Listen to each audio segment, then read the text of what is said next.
सोचिए, एक शातिर कातिल, एक जासूस जो उसके निशाने पर है, और एक ऐसा खेल जिसका अगला कदम सीधा मौत है। कातिल का खेल के इस तीसरे अध्याय में रहस्य पहले से कहीं ज्यादा गहरा हो चुका है। कहानी की शुरुआत इस बार किसी सुराग से नहीं होती, बल्कि खून से लिखे एक ताने से होती है। दूसरी हत्या की जगह पर कातिल ने ये साफ कर दिया था कि ये कोई मामूली कत्ल नहीं है, ये उसके खतरनाक खेल का दूसरा लेवल है। आधी रात का सन्नाटा, और तभी एक फोन कॉल उस खामोशी को चीर देती है। इंस्पेक्टर राघव जानते थे इस वक्त आने वाली कॉल कोई अच्छी खबर तो लाएगी नहीं, और हुआ भी वही। इस कॉल ने उन्हें वापस उसी हवेली में खींच लिया जहां मौत ने एक बार फिर दस्तक दी थी। इस बार शिकार था आयुष मेहरा, जो अपने ही कमरे में बेजान मिला। लेकिन असली खौफ की वजह कुछ और थी। उसकी गर्दन पर चोट का निशान। वो निशान हूबहू वैसा ही था जैसा उसके पिता के गले पर था। अब कोई शक बाकी नहीं था, एक ही कातिल है जो इस पूरे परिवार का साया बन चुका है। तो अब आते हैं उस पहेली पर। देखिए, ये हत्या सिर्फ एक कत्ल नहीं थी, ये एक पजल था, एक बंद कमरे का रहस्य, एक ऐसी जगह जहां कातिल के आने का रास्ता तो था, पर जाने का कोई नहीं। जरा इस सिचुएशन को सोचिए। खिड़की अंदर से बंद है, दरवाजा बाहर से लॉक है, लेकिन जो चाबी है ना, वो कमरे के अंदर लाश के पास पड़ी मिलती है। तो फिर सवाल ये है कि कातिल बाहर निकला कैसे? यही एक सवाल इंस्पेक्टर राघव के दिमाग में घूम रहा था। और ठीक तभी कातिल ने अपना अगला दांव खेला। मृतक के लैपटॉप पर एक मैसेज था, लेकिन ये मैसेज परिवार के लिए नहीं था, ये सीधा इंस्पेक्टर राघव के लिए था। और इस एक धमकी ने पूरा खेल ही बदल दिया। अब ये केस पर्सनल हो गया था।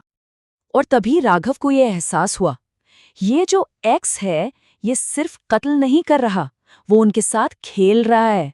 हर हत्या, हर सुराग, हर धमकी, सब कुछ एक जानलेवा खेल का हिस्सा था। तो सबसे बड़ा सवाल, आखिर ये एक्स है कौन? शक के दायरे में इस वक्त 3 लोग हैं, और तीनों के पास कत्ल करने की कोई ना कोई वजह हो सकती है। सबसे पहले आती है माँ सुनीता, जिनके आंसू इंस्पेक्टर राघव को कहीं ना कहीं बनावटी लग रहे थे। फिर है बिजनेस पार्टनर विक्रम, कहता तो है कि वो वहां नहीं था, पर क्या उसकी बात पर यकीन किया जा सकता है? और आखिर में है रिया, उसकी पीए, जिसकी कलाई पर बंधी एक घड़ी शायद इस पूरे राज की चाबी है। और फिर एक ऐसा सुराग हाथ लगा जो कातिल ने नहीं बल्कि खुद मृतक ने पीछे छोड़ा था। वो थी आयुष की डायरी। डायरी के आखिरी पन्ने पर लिखे शब्दों ने सबके होश उड़ा दिए।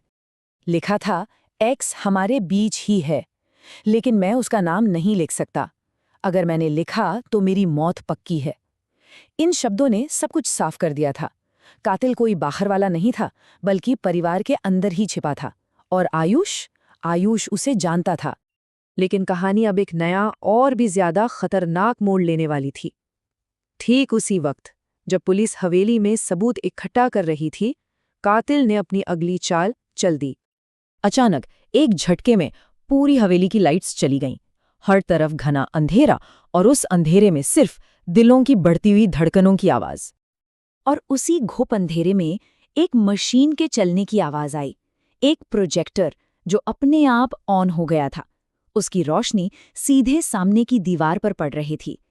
ऐसा लग रहा था मानो कातिल अब अपना शो शुरू करने वाला है। प्रोजेक्टर पर जो वीडियो चला, उसे देखकर वहां मौजूद हर शख्स के पांवों तले जमीन खिसक गई। वीडियो में इंस्पेक्टर राघव थे, लेकिन वो हवेली में नहीं, अपने घर के लिविंग रूम में बैठे थे। मतलब साफ था, कातिल की पहुंच अब सिर्फ क्राइम सीन अप नहीं, बल्कि इंस्पेक्टर राघव के घर के अंदर तक थी। और फिर वीडियो के आखिर में दीवार पर खून से लिखा एक मैसेज दिखाई दिया, खेल खत्म। ये कातिल का ऐलाने जंग नहीं, बल्कि ऐलाने जीत था। उसने दिखा दिया था कि वो जीत चुका है, और पूरी पुलिस फोर्स का मजाक बना दिया था। शायद कातिल को लगा कि इंस्पेक्टर राघव इससे डर जाएंगे, लेकिन वो गलत था।